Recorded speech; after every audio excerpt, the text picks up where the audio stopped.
Master గారి మాటగా చెప్పుకుంటూ ఉన్నాము.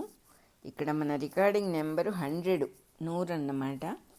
అలాగే 14వ అధ్యాయం 14th చాప్టర్ అయిన గుణత్రయ విభాగ యోగము అనే దాంట్లో మనం ఇప్పుడు 16వ శ్లోకం నుంచి చెప్పుకోబోతున్నాం. ఇక్కడ హెడ్డింగు గుణములు ఫలములు అని వచ్చింది. మనం చేసే పనులల్లో కూడా సాత్వికమైన పనులు, రాజసమైన పనులు, తామసమైన పనులు అని మనం డిఫరెంట్గా విభజన చెయ్యొచ్చు. ఈ విభాగాన్ని ఏ పని చేస్తే ఏ రిజల్ట్ వస్తుందో దాన్ని బట్టి నిర్ణయించవచ్చు అని చెప్పారు ఇక్కడ. మామూలుగా రిజల్ట్ అనే మాట, ఫలితం అనే మాట ఇంత మటుకు మనకి ఫలితం కోరకూడదు అని భావంతోనే ఉన్నాం. కానీ ఇక్కడ ఫలితం అనే దాన్ని ఎలా వాడుకోవచ్చో చెప్తూ ఉన్నారు ఇక్కడ. అది ఎలా నిర్ణయిస్తాం మనం అంటే, సుఖాన్ని కలిగించే పనులన్నీ తప్పనిసరిగా సుఖాన్ని కలిగిస్తాయి అంటున్నారు. అట్లాంటి పనులన్నీ కూడా సాత్వికములైన పనులు అంటున్నారు. అంటే దానికి ఎగ్జాంపుల్ ఏం చెబుతున్నారు? శ్రద్ధగా వంట చేస్తే రుచైన భోజనం దొరుకుతుంది కదా. ఆ శాంతిగా ఉన్న మనస్సుతో తిన్నప్పుడు ఆయువు, ఆరోగ్యం కూడా ఇంప్రూవ్ అవుతాయి. ఆ సుఖం కలుగుతుంది. స్థిమితం, శాంతి, రుచి వల్ల సుఖం వల్ల స్థిమితము, శాంతి కలుగుతాయి. కాబట్టి దాన్ని సాత్వికమైనటువంటి పని అని చెప్పొచ్చు అని చెప్తూ ఉన్నారు. అదేవిధంగా రజోగుణ కర్మల వల్ల తీరని దుఃఖం కలుగుతుంది, అసలు ఎండ్లెస్ దుఃఖం కలుగుతుంది. ఆ రిజల్ట్ని బట్టే వాళ్ళు చేసే పని రజోగుణ సంబంధమైన పనులు చేస్తున్నారు వాళ్ళు అనేది మనం అర్థం చేసుకోవచ్చు అని చెప్తూ ఉన్నారు. ఎలా ఉంటుంది అంటే, తన ఇంట్లో అద్దెకున్నవాడు ప్రతి పండక్కి భార్యకి, పిల్లలకి మంచి కొత్త బట్టలు కొంటున్నాడని తన దగ్గర డబ్బు లేకపోయినా వాడితో కంపేర్ చేసుకొని తను అప్పు చేసి బట్టలు కొనటం, వాడికంటే గొప్పగా ఉండాలని ప్రయత్నం చేయటం, ఇలాంటి పనులన్నీ కూడా రజోగుణ సంబంధమైన. వాడిలో రజోగుణం ఉంది కాబట్టి ఇటువంటి పనులు చేస్తాడనమాట. వాడికి విచక్షణ జ్ఞానం తెలియదు. అయ్యో, ఇది నా దగ్గర డబ్బు లేకుండా నేను వాడితో కంపేర్ చేసుకుని ఇలా చేస్తే రేపు ఇబ్బంది పడేది నేనే కదా అనిపించేది సాత్విక కర్మ. అలా వాడికి అనిపించదు. రజోగుణం వెనకాల ప్రధానంగా ఉంది కాబట్టి ఇట్లాంటి పనులు చేసి అప్పులవాడు ఎదురకుండా వచ్చి నానా బాధలు పడుతూ ఉంటాడు. ఇవి రజోగుణ కర్మలు అని చెప్పారు. తమోగుణ కర్మ ఇంకా మూడో చెబుతున్నారు. తమస్సు వల్ల, తమోగుణంతో కూడిన పనుల వల్ల అజ్ఞానమే ఫలితం ఉంటుంది దానికి తప్పకుండా అని చెబుతున్నారు. ఇక్కడ ఎగ్జాంపుల్ ఏం చెబుతున్నారంటే, కొడిగట్టింది దీపం. ఆ కొడిగట్టిన దీపం గూట్లో పెట్టి ఉన్నప్పుడు ఏమవుతుందంటే ఆ గూడంతా పొగచూరిపోతుంది. ఆ విధంగా ఇటువంటి పనులు చేసేవాళ్ళ వల్ల మనస్సు మందగొండిగా అయిపోతాయి.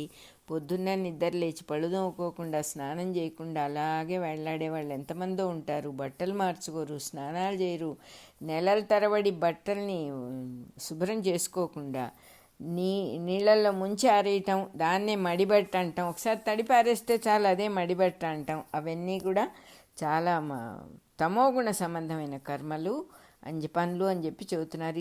ఇట్లాంటి అలవాట్ల వల్ల ఏమవుతుందంటే, నెమ్మదిగా మబ్బులు కమ్మిన ఆకాశం లాంటి మనస్సుతో, అంటే డల్గా ఏ విచక్షణ లేకుండా అజ్ఞానంలో బతకడం అనేది అలవాటైపోతుంది. అందువల్ల ఎక్కడ ఎక్సెల్ అవ్వడు జీవితంలో. మళ్ళీ ఇంకొక మాట కూడా చెబుతున్నారు. ఒక్కొక్క చోట ఏమవుతుందిట, అన్ని రంగాల్లో వెనకబడ్డా కూడా సడన్గా డబ్బు రావటము, లేకపోతే మంచి పెద్ద పెద్ద పరీక్షలు రాసి బాగా ఉత్తీర్ణులు అవ్వటమో జరుగుతుంది. కానీ మీ జీవితం మొత్తం మిగతాదంతా మలభూయిష్టమై నడుచును అంటున్నారు. నాకు ఇక్కడ ఒక విషయం గుర్తుకొస్తుంది. నైజీరియాలో మంచి మంచి పొజిషన్స్లో ఉంటారు, ఆఫీసర్స్గా ఉంటారు. కానీ చదువుకుంటారు, ఆఫీసర్స్గా ఉంటారు. కానీ కొంతమంది గురించి మనకు తెలిసింది, వాళ్ళ ఇంటికి వెళ్తే చాలా భయంకరంగా ఉంటుంది. ఇల్లు ఒక్క డ్రాయింగ్ రూమ్ తప్పిస్తే మిగతావన్నీ ఇల్లంతా కాగితాలు, చెత్త, తొక్కలు, తోళ్ళు, మన పండు తినేసి పారేసినవి అన్నీ అక్కడే చాలా అశుభ్రంగా ఉంటాయి ఇళ్ళు అనే మాట గుర్తు. అంటే తమోగుణ సంబంధమైనటువంటి జీవితం అన్నమాట. ఎక్సెల్ అవుతారు 1-2 రంగాల్లో, కానీ మిగతా జీవితం మటుకు చక్కగా జరగకుండా ఉండేటటువంటి పరిస్థితి అన్నమాట. అది గుర్తుకొచ్చింది నాకు. సో ఈ తమోగుణం గురించి ఇట్లా చెప్పారు. మలభూయిష్టమై ఉంటుంది మిగతా జీవితం అంతా. ఇదే తమోగుణ జీవితము అంటారన్నారు. 16వ శ్లోకం అయిపోయింది. సత్వగుణాన్ని అలవాటు చేసుకోవటం వల్ల మనస్సు, చిత్తము, బుద్ధి, ఇంద్రియాలు చక్కటి వికాసాన్ని పొందుతాయి.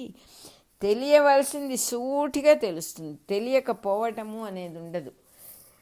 అంటే ఈ గుణాలని బట్టి కూడా ఒక విషయం తెలుసుకోవటం అనేది ఉందని చెప్పి ఆశ్చర్యంగా ఉంది చదువుతూ ఉంటే.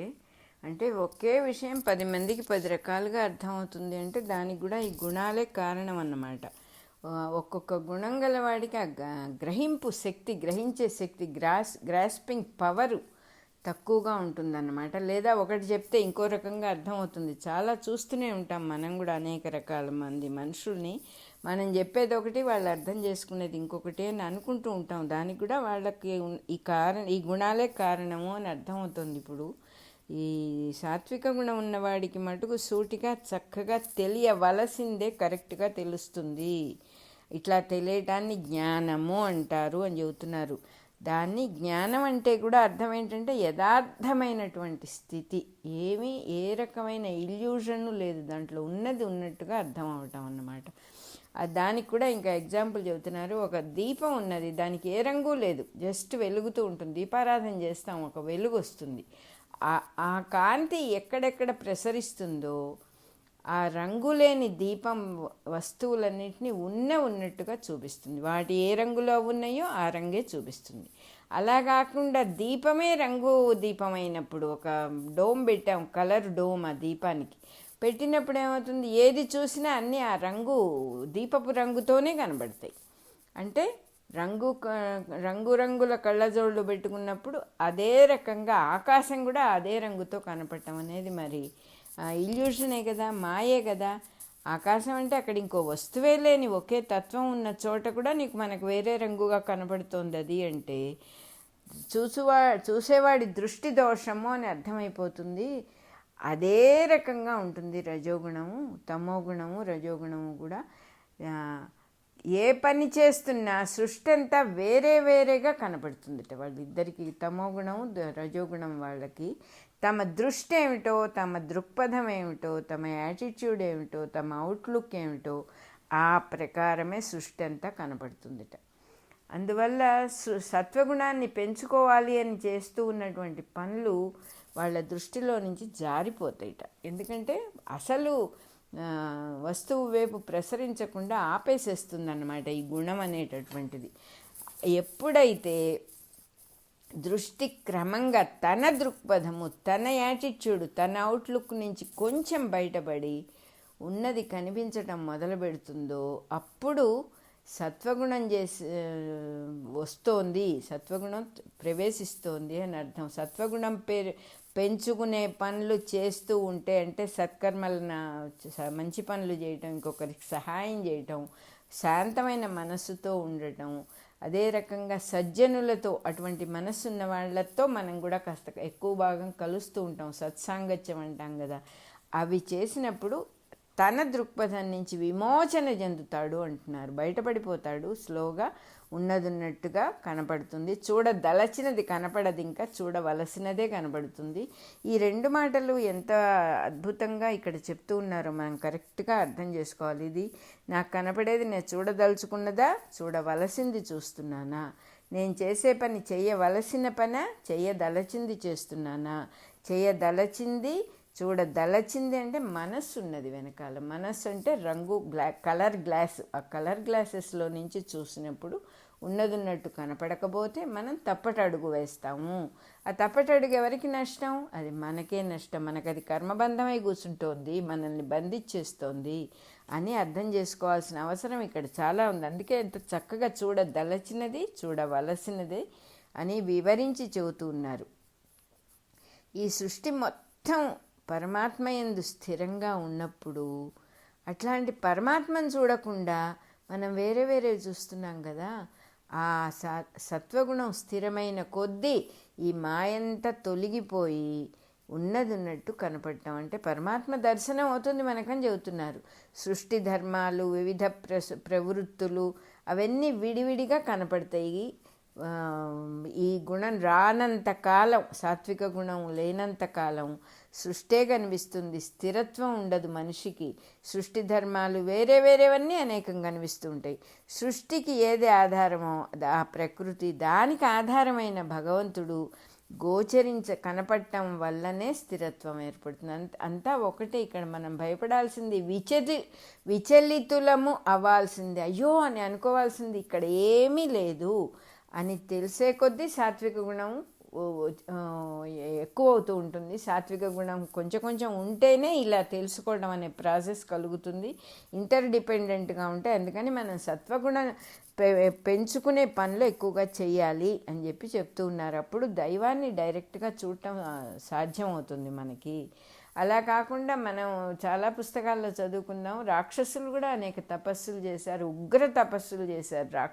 రాక్షసమైన తపస్సులు చేశారు. వాళ్ళకి దేవుడు ప్రత్యక్షం అవుతాడు, శివుడు వస్తాడు, విష్ణువు వస్తాడు. ఎవరిని గురించి వాళ్ళ అమ్మవారు వస్తుంది, ఎవరిని గురించి వాళ్ళు తపస్సు చేస్తారో వాళ్ళు వస్తారు. అది కాదు ప్రత్యక్షం అవ్వటం అంటే. వస్తారు, వరాలు ఇస్తారు, వెళ్ళిపోతారు. వీడి స్వభావంలో ఏ మార్పు రాదు. రాక్షస గుణం అట్లాగే ఉంటుంది. వాడి ఇంకా శక్తులు ఏదో వేరే కోరికతో చేసేటటువంటి తపస్సులు అవి వాడి ఉన్నతికి ఎప్పుడూ పనికిరావు. ఉన్నతి కలిగించేది ఏంటంటే ఉన్నది ఉన్నట్టుగా తెలియటం ఒకటి.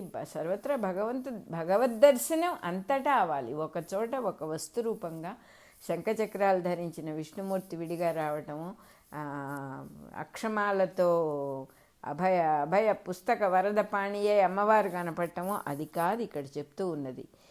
సర్వత్రా ఉన్నవాడు సర్వత్రా ఉన్నట్టుగా తెలియటమే అసలైన జ్ఞానం. ఆ జ్ఞానం కావాలంటే సత్వగుణం కలుగుతూ ఉన్న కొద్దీ అట్లాంటి జ్ఞానం వృద్ధి అవుతుంది అని చెప్తూ ఉన్నారు.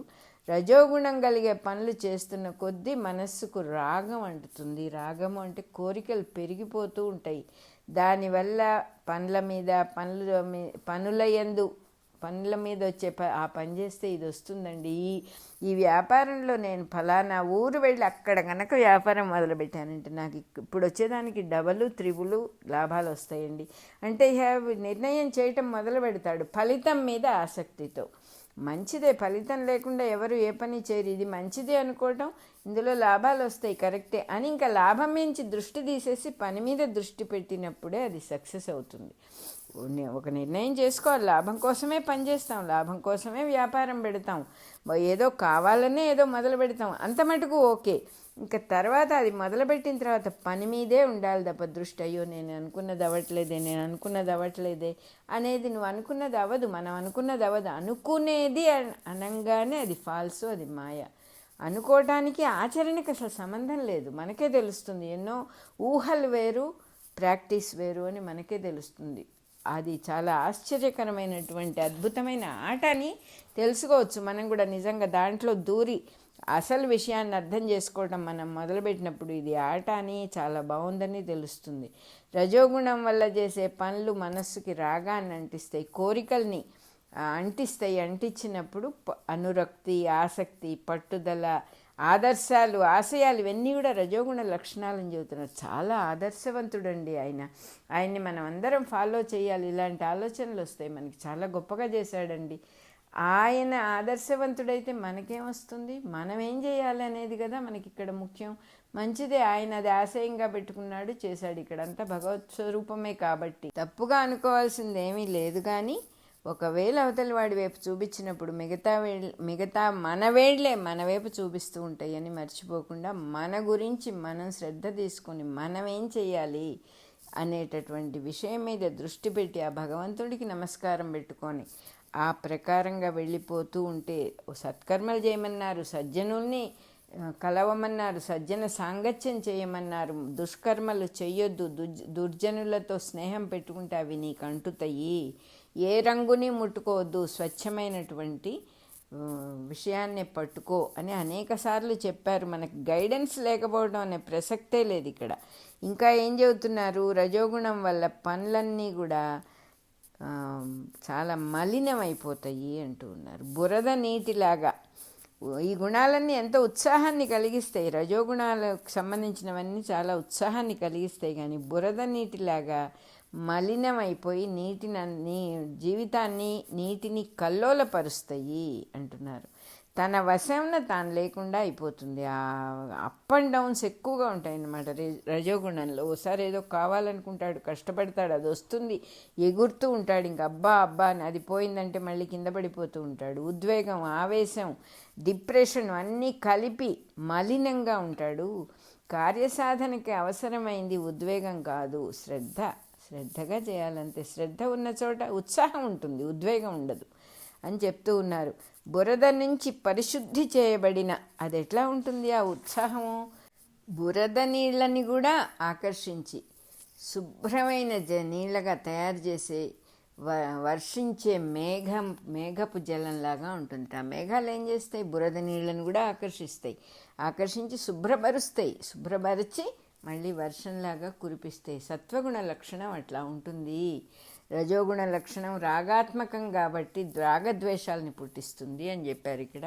ఇంకా చెబుతూ ఉన్నారు, వెలుగున్న చోట చీకటి ఉండదు కదా, చాలా న్యాచురల్. అదే రకంగా సత్వం ఉన్న చోట అజ్ఞానం ఉండదు అంటున్నారు.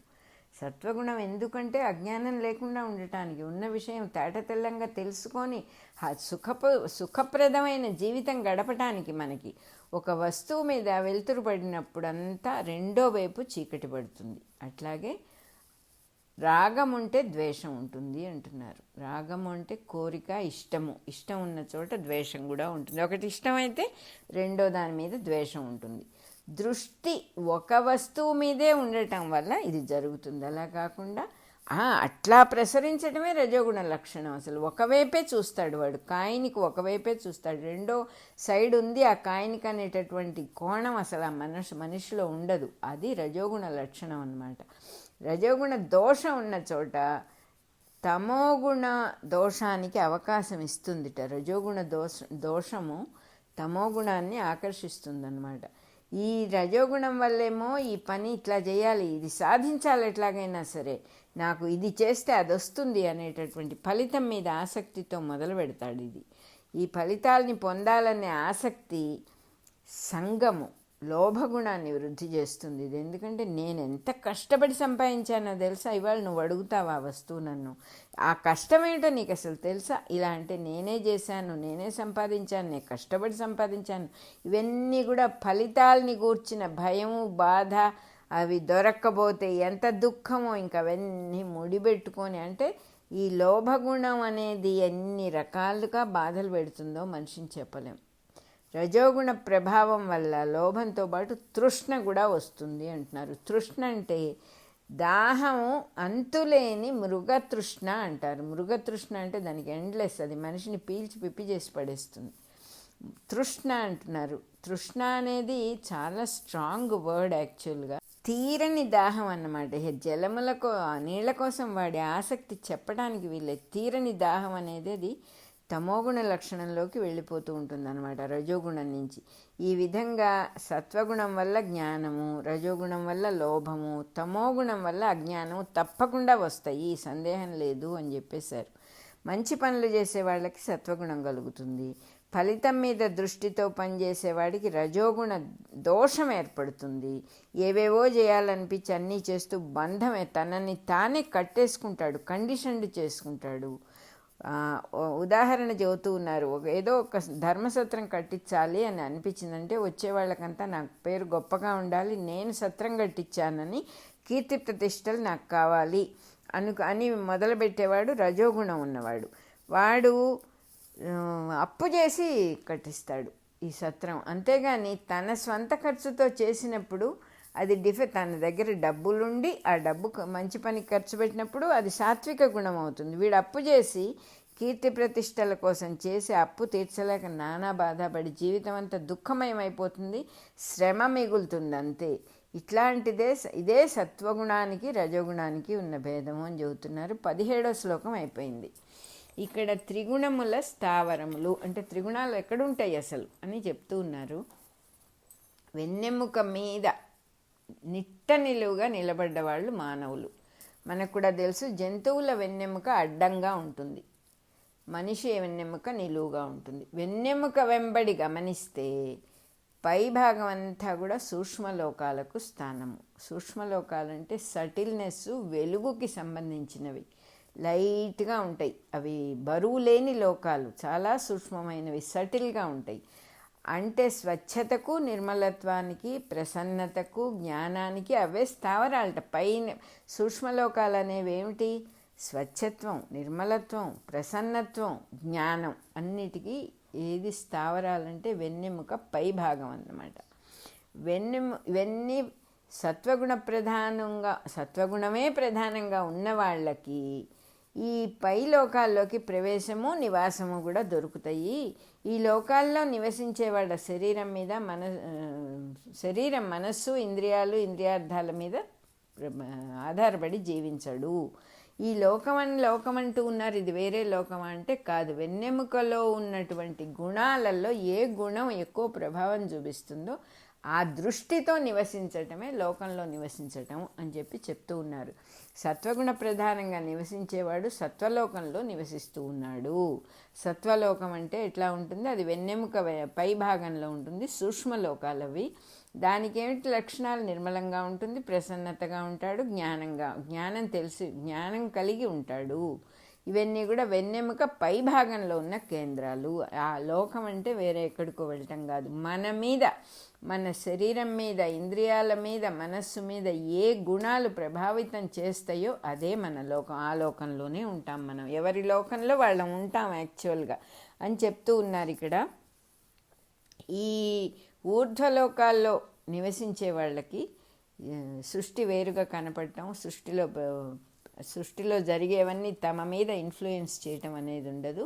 సృష్టికి వెనకాలన్న ప్రకృతి, దానికి ఆధారంగా నిలబడ్డ పరమాత్మ కనిపించి అసలు విషయం తెలుస్తుంది వీళ్ళకి. సో సత్వగుణంలో చక్కటి స్థాయి చిక్కి వాళ్ళు ఎంతో చక్కగా ఉంటారు ఇక్కడ. కానీ ఇంకా స్థాయి బాగా చిక్కని వాళ్ళు కూడా కొంచెం సత్వగుణ ప్రవేశం ఉంది, కానీ పూర్తిగా ఇంకా సత్వగుణ సూక్ష్మ లోకాల్లోకి వెళ్ళలేదు వాళ్ళు. కానీ కొంచెం అది వృద్ధి చేసే మంచి పనులు చేస్తూ దీక్షతో ఆచరిస్తూ ఉంటే తప్పకుండా ఉత్తమ లోకాల ప్రవేశం కలిగించుకుంటారు. వాళ్ళల్లో ఉన్న సత్వగుణాన్ని పెంచుకునే పనులు వాళ్ళు చెయ్యాలి అంటున్నారు. అట్లాగే వెన్నెముక వెంబడే ఉన్న కేంద్రాలు రాగద్వేషాలకి, తీవ్రమైన కర్మ సంఘానికి కూడా స్థావరాలు. అసలు ఇదంతా ఎక్కడో దేహాన్ని ధరించిన వాడికే కదా ఈ సమస్యలన్నీ. అవి ఎక్కడున్నాయంటే వెన్నెముకలో ఉన్నటువంటివే ఈ స్థావరాలు. ఈ వెన్నెముకే వీటన్నిటికీ కూడా ఇల్లు వాకిలే అన్నమాట ఈ గుణాలకి. రజోగుణ ప్రధానంగా నివసించేవాళ్ళు నడిమి లోకాల్లో ఉంటారు. నడిమి లోకాలంటే వెన్నెముక మధ్య భాగం అన్నమాట. పని చేయాలంటే తీవ్రంగా ప్రతి విషయం తీవ్రత ఉంటుంది వాళ్ళకి. ఒక రకమైన సాత్వికంగా ఉండదు, తీవ్రత. చేసే పనిలో తీక్షణము, తీవ్రత ఉంటాయన్నమాట. విపరీతమైన ఆసక్తి ఫలితాల మీద, మామూలు ఆసక్తి కాదు, విపరీతమైన ఆసక్తి. లోభం అంటే ఏమిటి? నాకే రావాలి, నేను చేసిన పనికి నీకు ఫలితం రావడం ఏంటి, ఈ పని నేను చేశా అనే పట్టుదల అనమాట. పోనీలే కొంచెం వాడు కూడా సహాయం పొందితే మంచిదే కదా అనిపించదు. ఎందుకంటే వాడు అది సత్వగుణానికి ఉన్న లక్షణం, వీడి రజోగుణంలో ఉన్నాడు కాబట్టి ఒప్పుకోడు. అట్లాగే ఇంకా ఎంత స్ట్రాంగ్ ఇష్టము అయిష్టము అన్నీ స్ట్రాంగ్గానే ఉంటాయి. విపరీతమైన తీవ్రత అన్నమాట. ఆ తీవ్రంగా ఉన్నందువల్ల ఏమవుతుంది? జీవితం ఎప్పుడు ఆటుపోట్లతో, అల్లకల్లోలంతో దుఃఖంగానే ఉంటుంది. పరిస్థితులతో, వ్యక్తులతో సమన్వయం సాధించుకొని చక్కని జీవితాన్ని గడపటం అనేది వీళ్లకు తెలియని విద్య అంటున్నారు. అంటే అర్థం ఏంటి? మనం కూడా అది తెలుసుకోవాల్సిన అవసరం ఉంది. పరిస్థితులతో, మన చుట్టూ ఉన్న మనుషులతో జీవితాన్ని చక్కగా సమన్వయం చేసుకోవాలి. సమన్వయత్వాన్ని సాధించుకొని బతకటం అనేది చక్కని విద్య అన్నమాట. ప్రతి వాళ్ళని ఎవడొచ్చినా వాడు మనకి నచ్చడు. ఏదన్నా ఒక చిన్న సిచ్యుయేషన్ జరిగితే మనం రెచ్చిపోతాం. ఏమిటి ఇట్లా జరిగింది, ఎవరు దీనికి కారణం, పిల్లలు చేశారా, పెద్దవాళ్ళు చేశారా, ఇవన్నీ అక్కర్లేదు. ఏది జరిగినా సమన్వయించుకొని, ఏముంది, గ్లాస్ పగిలిందా, క్లీన్ చేస్తే అయిపోతుంది. ప్రతి విషయాన్ని ఇప్పుడేం చేయాలి, ఇప్పుడు జరిగిందేదో జరిగిపోయింది, ఇప్పుడు ఏం చేయాలి అనే సాత్విక బుద్ధితో పరిష్కరించుకుంటూ, సమన్వయించుకుంటూ వెళ్ళిపోవటం అనేది ఒక గొప్ప విద్య అని చెబుతూ ఉన్నారు. వెన్నెముకకు కింది భాగాన్ని జఘనము అందురు, జననేంద్రియములు ఈ భాగమున ఉండును. మనకు కూడా తెలుసు, మనం నడుము అంటాం దాన్ని. వెన్నెముక కింది భాగం అన్నమాట, దాన్ని జఘనం అంటారు. జననేంద్రియాలంటే జీవులకు పుట్టుకనిచ్చేటటువంటి భాగాలని ఈ కింద భాగంలో ఉంటాయి. తమోగుణ ప్రధానంగా ఉన్నవాడు ఏం చేస్తాడంటే జీవితం అంతా కూడా తిండిపోతుగా ఉంటాడు, సోమరిగా ఉంటాడు, నీచమైన కామ ప్రవృత్తులు. ఆ కోరిక పాపం వాడికి తీరదు, వాళ్ళని మనం ఏమీ అనకూడదు, ఎందుకంటే ఆ గుణం వల్ల వాడు అట్లా ఉన్నాడు. కానీ లోపలున్నది ఆ సాక్షాత్తు పరమాత్మ వస్తువే, పరమాత్మే ఆ వేషం వేసుకున్నాడు. ఆ తిండిపోతు వేషం, ఆ గుణాన్ని వాడుకొని మనం అనేక రకాల పాత్రధారణ పోషించినట్లు, పాత్రధారణ చేసినట్టు ఆ పరమాత్మే అన్ని రకాలుగా ఉన్నాడు. అలా ఉంటాట. నీచమైన కామ ప్రవృత్తితో గడిచిపోతుంది. తిండి, నిద్ర, సోమరితనం ఇవన్నీ ముఖ్యంగా ఉంటాయి. బరువైనవి విషయాలన్నీ కూడా బరువుగా ఉండటం అనేది తమోగుణ లక్షణాల్లో ఒకటి. ఈ బరువుతో ఆకర్షించబడిన జీవితం అధోముఖంగా జారిపోతూ ఉంటుంది, ఆ బరువు వల్ల దిగజారుతూ ఉంటుంది ఆ తమోగుణ ప్రాధాన్యం గల జీవికి అని చెప్పి చెబుతున్నారు. ఇందుపై సూక్ష్మ కేంద్రాల్లో నివసించే, అంటే వెన్నెముక పై భాగాల్లో సూక్ష్మలోకాలు ఉంటాయి అన్నారు కదా, సటిల్నెస్. సత్వగుణమే ముఖ్యంగా ఉన్న వాళ్ళ ప్రజ్ఞ ఎట్లా ఉంటుంది? ఊర్ధ్వముఖంగా ఉంటుంది, పైకి వెళ్ళేటటువంటి ప్రయాణం. అది కిందకి అంటే ఏంటంటే భూమి మీదకి ఆకర్షిస్తుంది. భూమి మీదకి ఆకర్షించేదేమిటి? స్థూలత్వము, తమోగుణము. ఇది సూక్ష్మలోకాలకి. పైకి ఆకర్షించేది సత్వగుణ ప్రధానమైన ప్రజ్ఞ, పైకి ఆకర్షించి మోక్షం వైపు ప్రయాణం చేస్తుంది. ఉన్ముఖముగా అంటే మోక్షము వైపుగా ప్రయాణం చేస్తుంది. తమోగుణ ప్రధానంగా ఉన్న వాళ్ళ ప్రజ్ఞ నీచంగా ఉండి కామాభిరతిలో, అంటే కామం కావాలనే కోరికతో ఇంకా ఇంకా ఇంకా పతనమైపోయి అంధతామిశ్ర లోకాలు అన్నారు. అంటే ఇంచుమించు గుడ్డితనంలాగా కింద లోకాల్లోకి లాగబడతాడు ఆ తమోగుణం వాడు. రజోగుణ ప్రధానుల ప్రజ్ఞ ఎట్లా ఉంటుందంటే అటు పైకి కాదు, ఇటు కిందికి కాదు, మధ్యస్థంలో కొట్టుకుంటూ ఉంటుంది. చెప్పారు కదా మనకి, వెన్నెముక నడిమి భాగంలో రజోగుణం ఉంటుంది. అందువల్ల అటు ఇటు కొట్టుకుంటూ కిందకి మీదకి సత్వంలోకి తమస్సులోకి పెంజలంలాగా కొట్టుకుంటూ ఉంటుంది ఆ ప్రజ్ఞ అని చెప్పి చెబుతూ ఉన్నారు. 18వ శ్లోకం అయిపోయింది.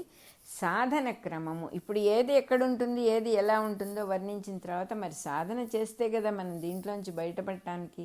ఆ క్రమం ఇప్పుడు చెబుతూ ఉన్నారు. ఇన్ని పరిస్థితుల్ని, అవస్థల్ని అనుభవించడానికి అసలు కారణం ఏమిటి? అబ్బా, ఎంత అద్భుతంగా చెప్పారు. ఇదంతా ఇన్ని బాధలు పడటానికి ఏమిటి కారణం? త్రిగుణాల కారణం కాదు.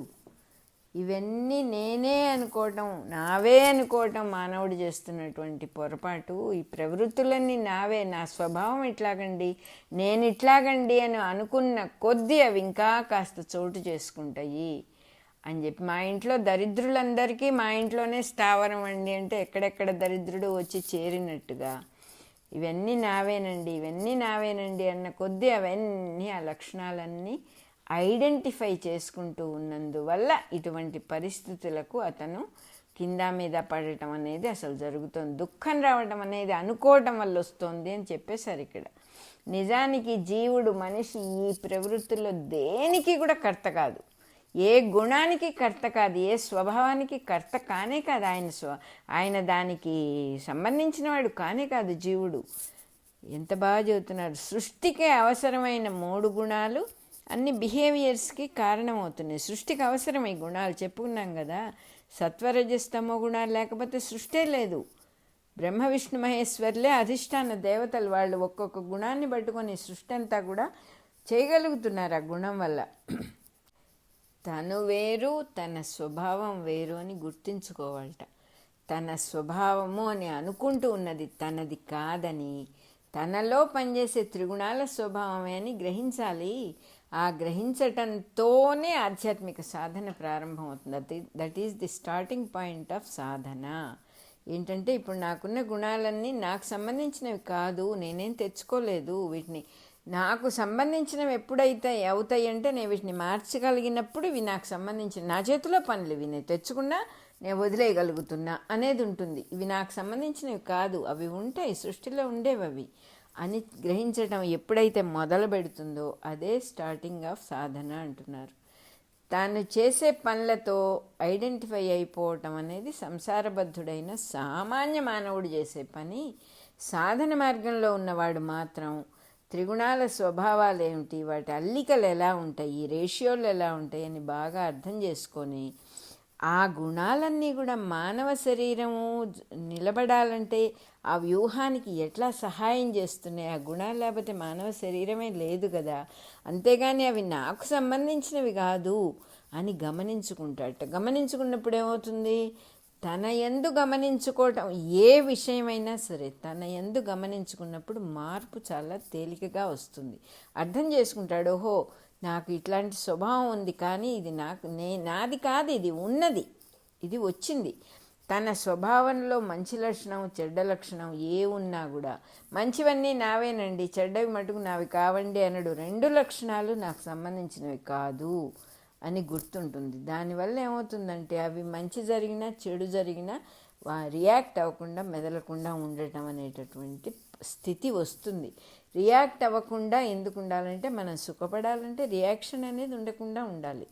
ఇక్కడ ఒక చిన్న విషయం చెప్తాను. ఒక ఆయన ఎక్కార్ట్ టోలేని అడిగాడు, నాకు చాలా సహాయం చేయాలని ఉంటుందండి, బీదవాళ్ళందరికీ సహాయం చేయటానికి ఇష్టపడతాను, దీనులని చూస్తే నాకు చాలా జాలిగా ఉండే అని అడుగుతాడు. అడిగితే ఆయన అంటారు, ఎక్కార్ట్ టోలే, అవునా నీకు అట్లా ఉంటుంది, అయితే పాపం నీ కోసం అని చెప్పి భగవంతుడు దీనులని, దిక్కులేని వాళ్ళని, ఆశ్రయం లేని వాళ్ళని సృష్టించాలా అయితే అని అడుగుతాడు. అడగంగానే చాలా షాకింగ్గా ఉంటుంది ఇతనికి, మనకి కూడా షాకింగ్గానే ఉంటుంది. ఇదేమిటి ఇండైరెక్ట్గా నేను అడుగుతోంది ఇదే, బీదవాళ్ళకి నేను సహాయం చేస్తానండి అంటే బీదవాళ్ళు ఉంటే కదా చేసేది, అంటే దేవుడు బీదవాళ్ళని పుట్టించాలా ఇప్పుడు, అలా ఉంటుంది. కాదండి, ఉన్నారు కదా బీదవాళ్ళు, నీ దృష్టిలో ఉన్నారేమో, వాడు బీదవాడిని నీ దగ్గరికి వచ్చినప్పుడు చెయ్యి, తప్పకుండా, ఎందుకు చేయకూడదు. కానీ ఎక్కార్ట్ టోలే ఎలా గైడ్ చేశారో చూద్దాం అతను. అప్పుడు అతను అడుగుతాడు, మరి ఎలాగండి, నేను సహాయం చేయాలనుకుంటున్నాను, ఏం చేయాలి ఇప్పుడు నేను? నిజంగా నువ్వు చేయగలిగిన సహాయం ఒక్కటే, నీ దగ్గరికి వచ్చి ఎవరైనా ఏదైనా అడిగితే ఇవ్వటం, అది అట్లా ఉంచు, ఇవ్వాలి తప్పకుండా. 10 రూపాయలు అడిగితే నువ్వు ఇవ్వలేకపోతే 1 రూపాయి ఇవ్వచ్చు, అది తప్పులేదు. కానీ రియాక్షన్ అనేది లేకుండా నీ మనస్సుని నువ్వు ఉద్ధరించుకున్నావంటే అంతకంట సహాయం నీ చుట్టుపక్కల వాళ్ళకి నువ్వు చేసేది ఏమీ ఉండదు అంటాడు ఆయన. నాకు నిజంగా అర్థం కాలేదు ఇదివరకు, ఇది నాకు సుఖాన్ని ఇస్తుంది, రియాక్షన్ లేకుండా స్థిమితంగా రాయల్లే ఉండగలిగితే నాకు సుఖాన్ని ఇస్తుంది అనుకున్నా కానీ దానివల్ల పరిసర జీవులందరూ కూడా బెనిఫిట్ అవుతారు, అదే నిజమైన సహాయం అని చెప్పి చెప్తారు ఆయన. ఆశ్చర్యపోయాను అది చదివినప్పుడు నేను. అట్లాగే చెప్తూ ఉన్నారు ఇక్కడ. ఇది విషయం గ్రహించుకున్నప్పుడు ఏం చేస్తాడు, తనని తాను చూసుకొని ఈ స్వభావం నాకు సంబంధించింది కాదు, వేరువేరుగా రకరకాలుగా ఉన్నది అని గమనించుకున్నప్పుడు ఏం చేస్తాడు, ఓహో నేను రియాక్ట్ అవ్వకుండా ఉండాలి దీనికి.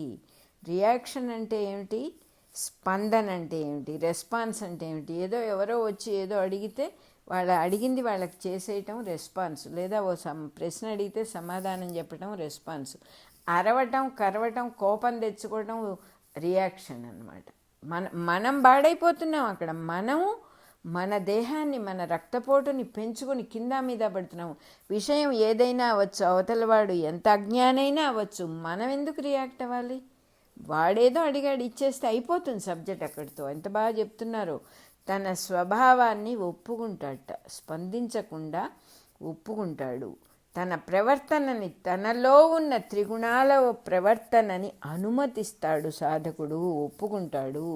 దాన్ని అరికట్టడానికి, ఆపటానికి, కంట్రోల్ చేయటానికి ఎప్పుడు ప్రయత్నం చేయడు, కేవలం సాక్షిగా గమనిస్తూ ఉంటాడు.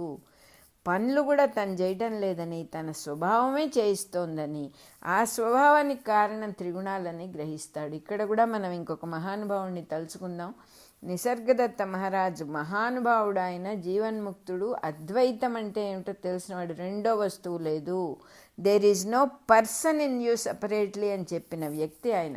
అటువంటి వాడు ఏం చేస్తాడట, పొద్దున్నే లేచి స్నానం చేసి, వాళ్ళ ఇంట్లో పెద్ద పూజ గది ఉందిట, చాలా దేవుళ్ళ ఫోటోలు ఉన్నాయిట, వాటన్నిటికీ పూజ చేస్తాడట. పూజ చేసి హారతులు ఇస్తాడట.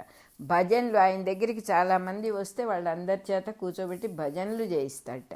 ఇది ఒక సాధకుడికి అర్థం కాలే. ఎందుకు ఈయన ఇట్లా చెప్పేదేమో అద్వైతం, దేవుడు నువ్వు ఒకటే, వేరే ఏమీ లేదు అని చెప్తూ ఉన్నాడు. కానీ ఏంటి ఇట్లా చేస్తున్నాడు? దేవుడు విడిగా లేడు అని చెప్పినవాడు మరి హారతులు ఇవ్వటం ఏమిటి, భజనలు చేయటం ఏమిటి అని అర్థం కాలే. అడిగాడు ఆయన్ని ఈ సాధకుడు, ఏమండి మీరు ఇట్లా చెప్పేది ఒకటి చేసేది ఒకటిగా కనపడుతోంది నాకు, ఎందుకు ఇట్లా చేస్తున్నారు మీరు? ఇప్పుడు హారతి ఇవ్వడం వల్ల దేవుడు విడిగా ఉంటే కదా మీరు హారతి ఇవ్వగలిగేది, విడిగా ఉంటే కదా భజన చేసి ఆయన్ని తలుచుకోగలిగేది. మీరేమో సర్వత్రా ఉన్నాడు దైవం, నీ స్వరూపం కూడా దైవ స్వరూపమే, నువ్వు దైవంలోనే ఉన్నావు అని కదా మీరు చెప్తూ ఉన్నది అని అడిగాడు.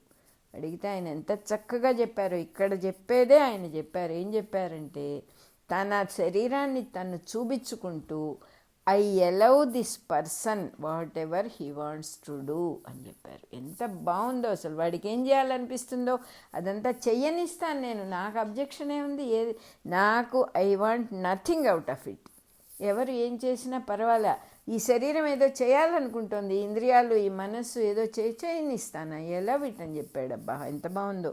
అదే చెబుతున్నారు, తన ప్రవర్తనను తను అనుమతిస్తాడు అరికట్టడానికి. అయ్యో నేను ఇలా ప్రీచి చేస్తున్నానే, నేను ఇవాళ హారతులు ఇస్తే జనం నా గురించి తప్పుగా అనుకుంటారే, ఇవి ఏమీ ఉండవు. మహానుభావుడైన వాడికి ఎవరేమనుకుంటారో అనే భయమే ఉండదు. అనుకుంటే అనుకోని I want nothing out of it. వాళ్ళందరూ మంచిగా అనుకుని నన్ను సత్కారం చేయాలని నేను అనుకోవటం తప్పు కదా. అప్పుడు నేను అసలు ఆలోచన కూడా ఉండదు వాళ్ళకి, వాళ్ళు అనుకోరు అంతే. మనం వాళ్ళ గురించి చెప్పేటప్పుడు ఇలా అనుకోవటం గురించి మాట్లాడతాం, కానీ వాళ్ళకి ఏ ఆలోచన ఉండదు. జస్ట్ నిర్మలంగా అనిపించింది చేసుకుంటూ వెళ్ళిపోతారు. వాళ్ళు అది చెప్తూ ఉన్నారు ఇక్కడ.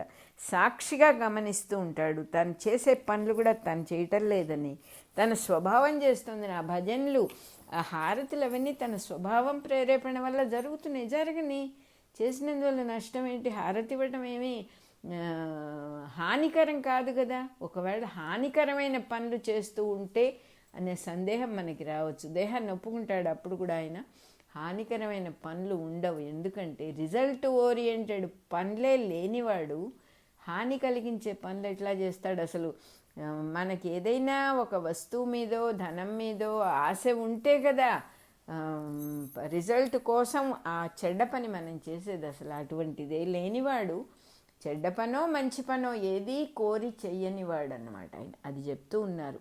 దేన్ని కంట్రోల్ చేయడు. దీనికి అంతటికీ సృష్టిలో ఉన్నటువంటి గుణాలే కారణము, నాకు సంబంధం లేదు అని గ్రహించి జరిగే పనులను జరగనిస్తాడు. ఎలవ్ ఇట్ టు హ్యాపెన్ అన్నారు మనకి ఎక్కడటోలే కూడా. ఎందుకు నువ్వు పోయి దాన్ని మెంటల్గా రెసిస్ట్ చేస్తూ ఉంటావు ప్రతి విషయం? అబ్బా ఎండగా ఉంది, అబ్బా వీళ్ళు ఇప్పుడు వచ్చారే, అయ్యో నాకు ఈ కూర సహించదే, ఇవాళ ఇది చేశారా, ఓ దేవుడా నేను ఏదో ఇంకో ప్లాన్ వేసుకుంటే ఇప్పుడు ఇట్లా జరిగిందే అని జరుగుతూ ఉన్నదాన్ని నువ్వు ప్రజెంట్ మూమెంట్ని ఎందుకు రెసిస్ట్ చేస్తావు? దానివల్ల నీకు చాలా నష్టం జరుగుతుంది. జరిగేవన్నీ జరగనివ్వు, ఎలవ్ ఇట్ టు హ్యాపెన్ అని ఎక్కడటోలే కూడా చెప్పారు. అదే ఇక్కడ చెప్తూ ఉన్నారు, జరగనిస్తాడు. చేసే పని, జరిగే పనులన్నింటినీ జరగనిస్తాడు. తను ఎవరు, ఎందుకు జరగనిస్తే నేను పాడైపోతాను, నేను కంట్రోల్ చేసి నేను మంచి పనులే చేయాలి అనేది ఉండదు. ఎందుకంటే తనెవరో తనకి తెలిసినవాడు. ఈ త్రిగుణాలకి స్వభావానికి అంటని వాడిని నేను. లోపల ఉండేటటువంటి వస్తువు ఎటువంటి వస్తువు? నేనుగా ఉన్న వస్తువు ఏమిటి? మనకి ఎంత అద్భుతమైనటువంటి విషయం ఇది. అచ్యుతుడు, చ్యుతి లేనివాడు, నాలో ఉన్నటువంటి వాడు, నిర్వికారుడు, ఏ వికారాలు హెచ్చుతగ్గులు ఏమీ లేనటువంటి వాడు. ఎవరు వాడిని పాడు చేయలేరు, బాగు చేయాల్సిన అవసరం లేదు. అటువంటి వాడిని నేను. అట్లాంటప్పుడు నేను ఏ పని చేస్తే ఏమిటి అన్నట్టుగా ఉంటాడు. అతీతుడనైనా ఈ అతీతంగా ఉన్నటువంటి నేను, అందరి యందు ఉన్న నేనే, అన్ని పనులు చేస్తూ ఉన్నటువంటిది నేనే అనే అనుభూతి వచ్చేస్తుందిట, అనుభవం వస్తుందిట. దీన్నే భగవంతుడైన కృష్ణ పరమాత్మ ఏం చెప్పాడు? ఇటువంటి వాడు, ఈ విషయం తెలుసుకొని ఉన్నవాడు, అందరి యందున్న నేను తానుగా ఉన్న నేనే అని తెలుసుకున్నవాడు నా భావాన్ని పొందుతున్నాడు అని చెప్పేశారు ఇక్కడ పరమాత్మ. 19వ శ్లోకం అయిపోయింది. అలాగే మన రికార్డింగ్ నెంబర్ 100 నెంబర్ కూడా అయిపోయింది ఇక్కడ.